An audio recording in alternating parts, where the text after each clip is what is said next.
नमस्कार, मैं हूं आदित्य गौरव और आप सभी दर्शकों का सेवा शिक्षा न्यूज़ के इस खास एपिसोड में बहुत बहुत स्वागत है। दोस्तों, हम सभी अपने जीवन में आगे बढ़ना चाहते हैं, सफलता पाना चाहते हैं, लग्जरी लाइफ जीना चाहते हैं या फिर यूं कहें कि खुद को एक मुकाम पर देखना चाहते हैं। लेकिन इस दुनिया में कुछ लोग ऐसे भी हैं जो दूसरों के दुखों को अपना दुख समझते हैं, दूसरों के कष्ट को अपना कष्ट समझते हैं। इसलिए वो लोग ऐसे लोगों के लिए वक्त भी निकालते हैं और अपनी सारी उम्र भी लगा देते हैं। दोस्तों, ऐसे ही एक शख्स आज हमारे साथ मौजूद हैं जिन्होंने सेवा शिक्षा ट्रस्ट की स्थापना की है और कई सालों से गरीब और आर्थिक रूप से कमज़ोर छात्रों की मदद करते आ रहे हैं। अयूब खान जी, आपका इस खास एपिसोड में बहुत बहुत स्वागत है। बहुत बहुत धन्यवाद। सबसे पहले अयूब खान जी, मैं आपसे एक सवाल करना चाहूँगा। जैसा कि आपका उम्र दिख रहा है बहुत ज़्यादा नहीं है, फिर भी मैं आपसे जानना चाहूँगा कि आपके जीवन में ऐसा क्या मोड़ आया, ऐसा क्या घटित हुआ कि आपके अंदर सेवा भाव जागा और आपने इस ट्रस्ट की स्थापना की और बच्चों के हेल्प के लिए ये कदम उठाया। देखिए, मैं आपको बताना चाहता हूँ कि ये सेवा भाव जो है ये सिर्फ अभी से ही नहीं, जब मैंने अपनी 12th कंप्लीट की थी और कंप्लीट करने के बाद मैं बीटेक के एक अच्छे कॉलेज के तलाश में बिहार से मैं बाहर निकला और मुझे एक अच्छा कॉलेज मिल भी गया। तो जब कॉलेज में सारी एडमिशन की प्रोसेस हो गई तो कॉलेज के एडमिनिस्ट्रेशन डिपार्टमेंट ने मैंने फादर को बुलाया और बुलाने के बाद कहा कि डोनेशन इतना रुपया आपको डोनेशन के तौर पे मेरे कॉलेज को देना होगा। ये जो डोनेशन वर्ड है ये उन ज़रूरतमंद बच्चों, उन टैलेंटेड बच्चों पे की शिक्षा को पीछे करता है जो टैलेंटेड हैं और पैसे के कारण अपने आप को आगे बढ़ा नहीं सकते, हायर एजुकेशन ले नहीं सकते जी। तो मेरे फादर ने कहा कि बेटा, मैं आपकी ट्यूशन फीस यानी कोर्स फीस भी काफ़ी मुश्किल से जमा कर पाऊँगा क्योंकि मैं एक मध्यम क्लास से बिलोंग करता हूँ, डोनेशन तो दे नहीं पाऊँगा। तो बीटेक का सपना मेरा अधूरा रह गया। फिर मैंने ग्रेजुएशन किया तो पढ़ाई के दौरान ही मेरे दिमाग में ये चीज़ें चलती गई कि हमारे जैसे मिडिल क्लास फैमिली के लिए क्या है जो टैलेंटेड हैं मगर पैसे के कारण अपने आप को आगे नहीं बढ़ा पाते हैं। तो मैंने उस पर स्टडी शुरू की, एनालाइज किया, बहुत सारे इंस्टीट्यूशंस और एसोसिएशन में मैं गया जी। उसके बाद मुझे धीरे धीरे इसका रास्ता मिल गया। तब मुझे पता चला CSR के बारे में, TFW के बारे में, चैरिटेबल सीड्स के बारे में।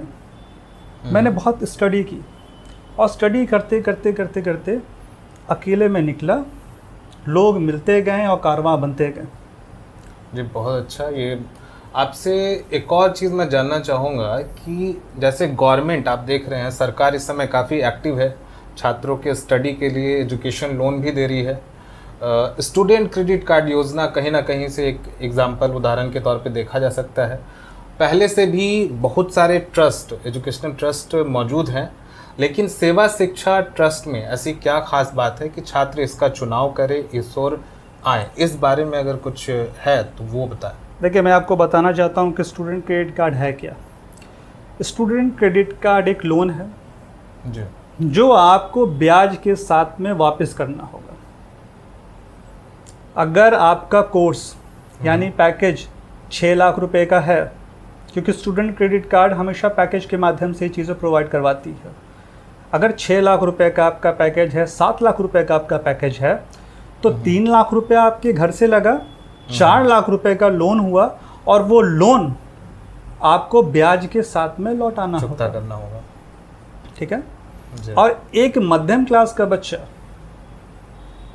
जब अपनी स्टडी पूरी करने के लिए, अपनी पढ़ाई करने के लिए किसी कॉलेज में जाता है तो सिर्फ ये सपना वो बच्चे का ही नहीं रहता, उनके पीछे उनके माँ बाप, उनके परिवार के लोग भी उससे सपना, उम्मीद बना के रखते हैं कि ये बच्चा लोन लेकर पढ़ा है, आगे कुछ करेगा। और जैसे आपको मैं बता दूं, हमारे देश में रोजगार की बहुत बड़ी समस्या चल रही है और इस पर कोई सवाल उठा भी नहीं रहा है। प्लेसमेंट की समस्या प्लेसमेंट की समस्या है। तो एक जब बच्चा निकलता है, अगर 100 बच्चे हैं, 100 बच्चे हैं, 100 में से 10 बच्चे का प्लेसमेंट होता है, बाकी 90 बच्चे वो लोन के कर्ज के पे दब जाएंगे, वो अपनी चीज़ों को चुका नहीं पाएंगे। तो आपको मैं बता दूं कि सेवा शिक्षा ट्रस्ट जो है वो कोई लोन नहीं है, ना इसे वापस करना है। इसका एक सिंपल सा मकसद है कि हमारे देश के एजुकेशन रेशियो को बढ़ाना और उन टैलेंटेड लड़कों को, उन टैलेंटेड बच्चों को, उन टैलेंटेड बच्चियों को आगे बढ़ाना जो पैसे के कारण अपनी पढ़ाई नहीं पूरी कर पाते हैं, हायर एजुकेशन नहीं ले पाते हैं। इसका सिर्फ और सिर्फ एक ही आपको मोटो है, इस देश के ग्रॉस एनरोलमेंट रेशियो को प्रमोट करना जी, एंड छात्रवृत्ति प्रोवाइड करना, जहाँ तक मैं समझ रहा हूँ। जी बिल्कुल।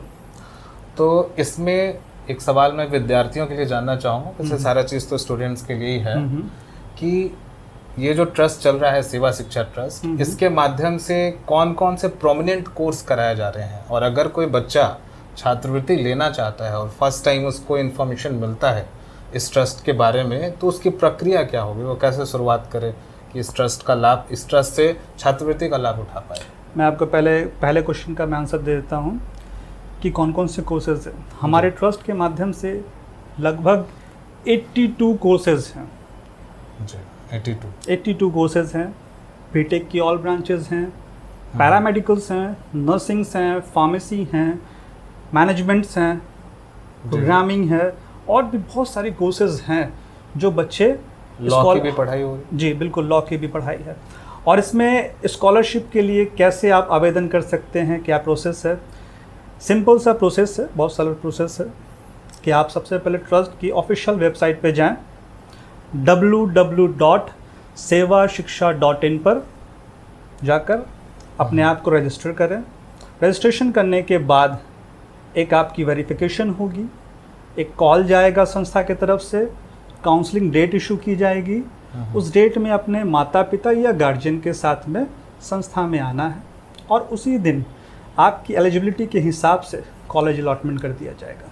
अयूब जी, ये जो छात्रवृत्ति बच्चों को दी जा रही है ट्रस्ट के माध्यम से, उसमें अगर कोई बच्चा छात्रवृत्ति पाता है तो उसे मैं जानना चाहूँगा उन स्टूडेंट्स के लिए कि उसे क्या क्या लाभ मिलेगा और क्या क्या मतलब सुविधाएं मिलेगी ट्रस्ट के माध्यम से भी, और कॉलेज भी कैसा होगा, इस बारे में ज़रा बताएं। मैं आपको बताता हूँ कि सबसे पहले लाभ की अगर बातें आती हैं तो उनका ट्यूशन फी तो ज़ीरो करके दिया जा रहा है। दूसरी चीज़ें हैं कि उनको जो कॉलेज मिलेगी वो स्टेट गवर्नमेंट यूनिवर्सिटी से एफिलिएटेड कॉलेजेस मिलेगी, ठीक है, वो हो गया। और उनको जो कॉलेज दिया जाएगा वो एनालाइज करके दिया जाएगा। एक अच्छे कॉलेज का परिभाषा क्या होता है? जहाँ का इंफ्रास्ट्रक्चर अच्छा हो, जहाँ की फैकल्टीज़ अच्छी हो, जहाँ की आपको लॉजिंग एंड फूडिंग अच्छी हो, जहाँ की सिक्योरिटी एंड सर्विसेज हो, सॉफ्ट स्किल्स पे काम होता हो, प्लेसमेंट गुड हो।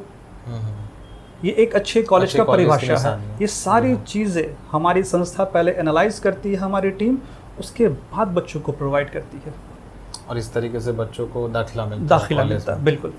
इसमें एक सवाल अभी तक आपने बहुत अच्छा जवाब दिया। एपिसोड के आखिरी में मैं जानना चाहूँगा कि ये जो सेवा शिक्षा ट्रस्ट है ये कब से चल रहा है, मतलब कब से स्टार्ट हुआ है, और क्या अभी तक ऐसे बच्चे हैं जिन्होंने इस ट्रस्ट के माध्यम से, गरीब वर्ग से होंगे वो, इस ट्रस्ट के माध्यम से पढ़ाई की और सफलता के शिखर पे पहुंच गए? ऐसे कुछ उदाहरण हो तो वो बताएं।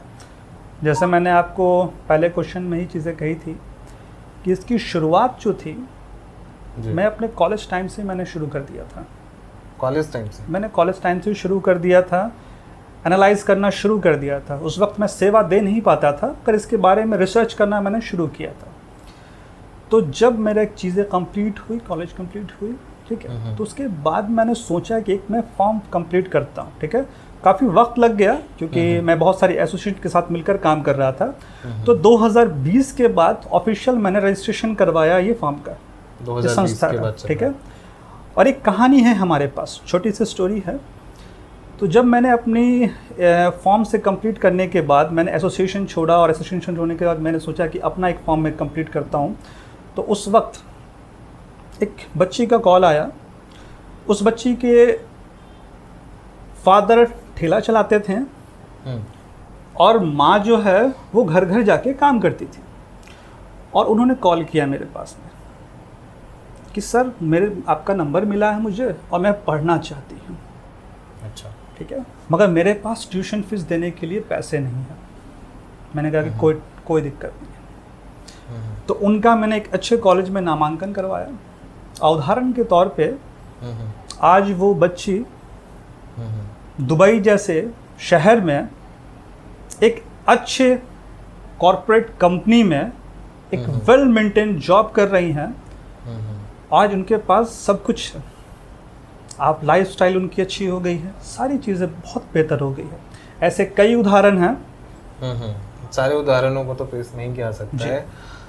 तो अयूब खान जी, आपने बहुत अच्छा जवाब दिया, इसके लिए धन्यवाद।